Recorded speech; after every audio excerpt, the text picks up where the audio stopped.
Hello, Virgo.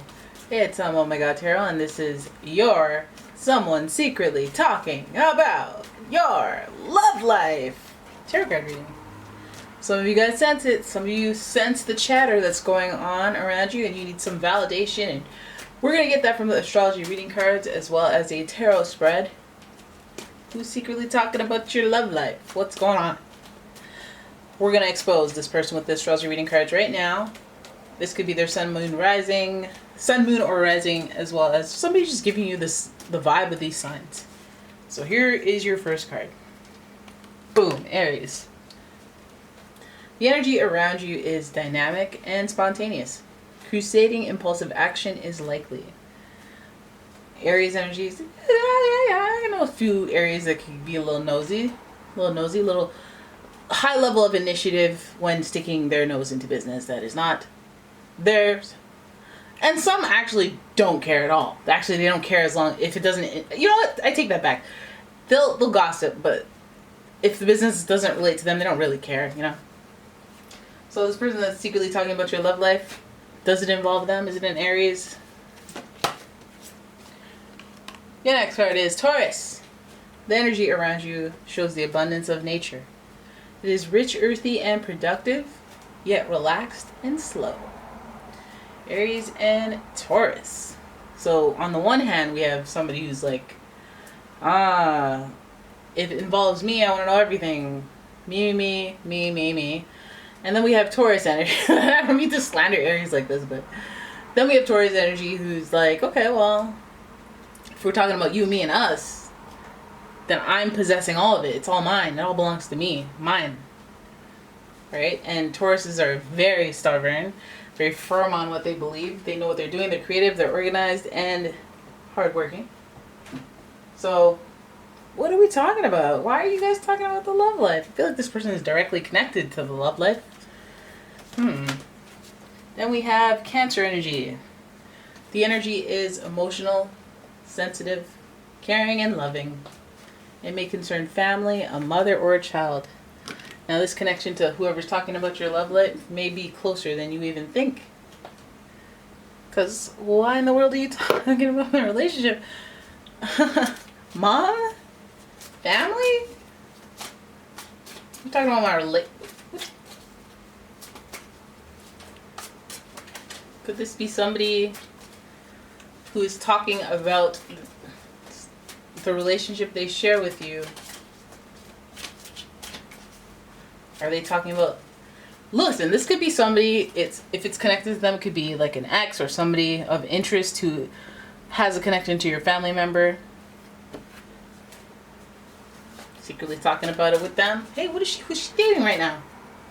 Oh, she's dating him? Oh my god, that's not gonna last. Okay, good. Cool. Yeah. Why you gotta know that? Maybe they're stubborn in their approach to assessing the relationship, to assessing your love life. But let's have a look at the tarot spread. The Two of Pentacles to start. We have the Two of Pentacles, being nimble, juggling. Okay. Juggling, love life. Are they watching you juggle? Oh my god, what's going on? Then we have the Nine of Wands, contemplation, putting up with a lot over a long period of time, wondering if you can sustain this effort. Wow, some people are pondering about your relationships, about your love life, and they're wondering if you can sustain the effort that you're on. Juggling what? Juggling work and the relationship? Juggling two relationships? People are watching, they're judging, and they're wondering how long you could... They're seeing, and they're looking at you, and they're saying, you can't keep this up. You cannot keep this up, is what they're saying when they look at you and your love life. So I don't know if some of you guys are serial dating. I don't know if you guys are dating somebody who's just draining you to the core. That people are just watching on, judging, be like, ugh, it's killing you, you know?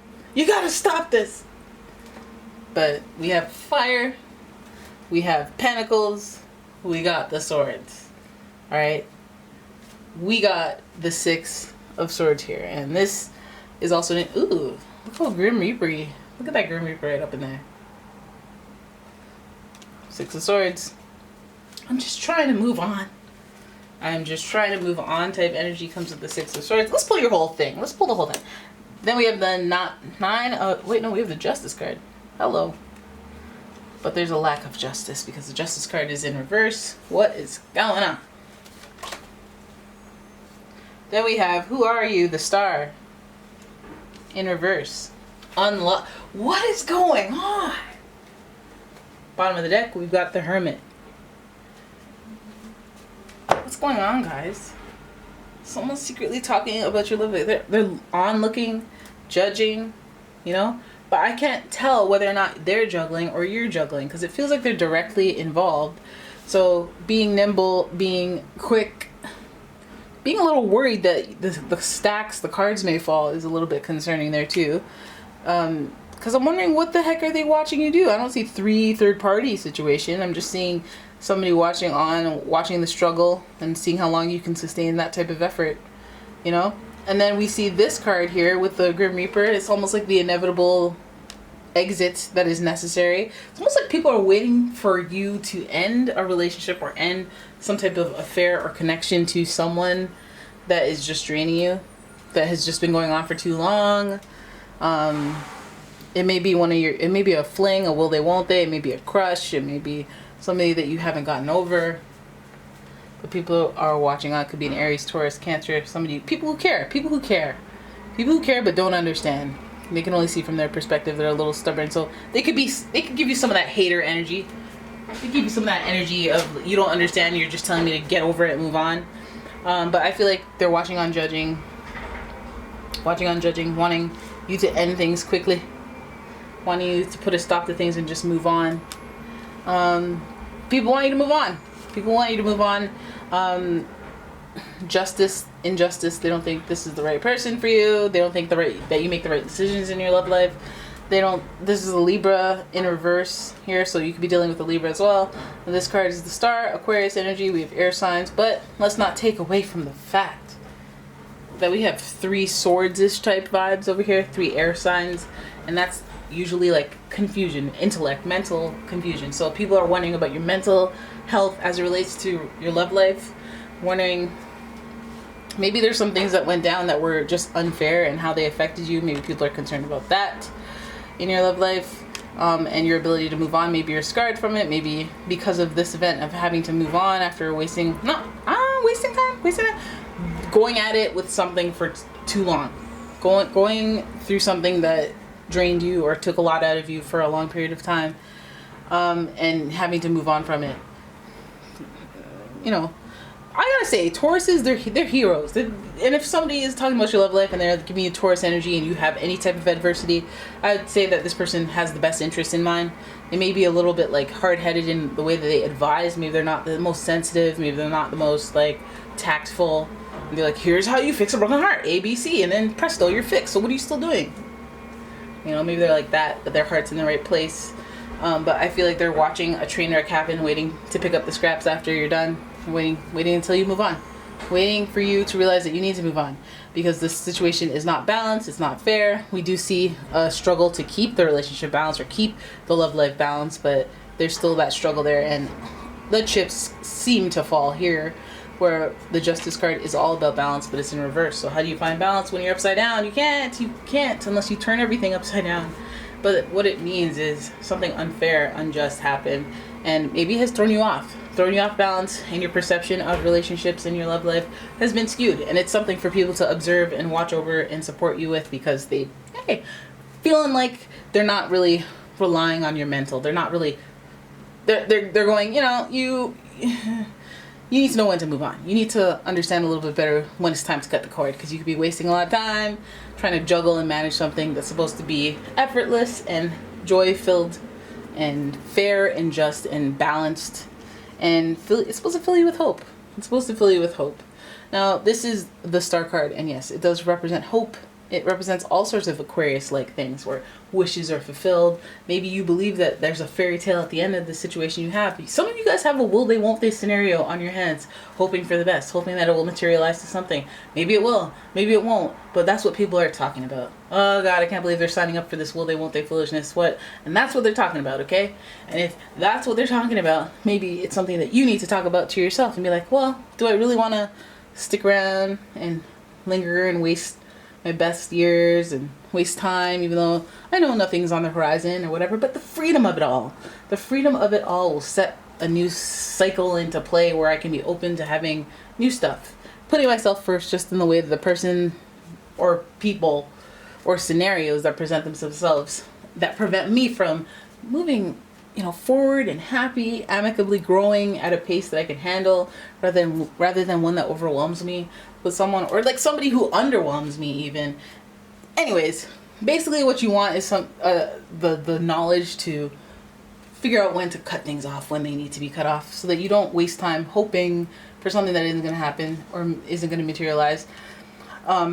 Hoping to find balance on something that's sitting right in front of you that isn't balanced, and just wasting time waiting for it to be, rather than cutting it off to find balance. And the Aquarius card is about sudden changes, believing that things can be different. Things can be randomly different. Like, oh, don't think that this is your only option because you see the future and it's all this foolishness with this person. Because it's either that or nothing. When you don't know. Surprises can happen in all forms at all times. They have no timing. You know that they're real. They happen to people all the time. There's no thing in the rules that says that surprises and miracles don't happen to you. So there's still a possibility no matter who you are. And that needs to be taken into consideration so that we don't get caught up with the struggle and the pain and strife of putting in energy into something that won't materialize into anything positive. You could be into the Grim Reaper. If you are, then go for it. But it feels like, here's the warning. This isn't balanced. Here's another warning. This hope here is not on the up and up, Upside down on a cliff, naked, that's gonna burn. But there's people who notice, people who care, obviously people who are gonna have a little more tact, like I said, and people who have self-interest involved in talking about your love life. It's all for the greater good. It's all so that you can realize some things. Maybe it's about self-discovery, going on that personal journey, doing that hermit thing, self-reflection, and figuring out, what in the fudge am I waiting for? Let me just shave my head and let's start this new thing. Maybe not remove all the clothes. Maybe remove the clothes. Maybe. Some scenarios call for it. But yes, that's your reading. I hope you guys enjoyed it. If you did, please give the video a thumbs up and subscribe to the channel. Leave a comment, share the video. And if you'd like a personal reading, please check out the description for a link to the website, as well as a link to my Etsy shop, where I sell all sorts of candles and new age products. So yeah, thank you guys for watching. I'll see you in the next one. Bye-bye.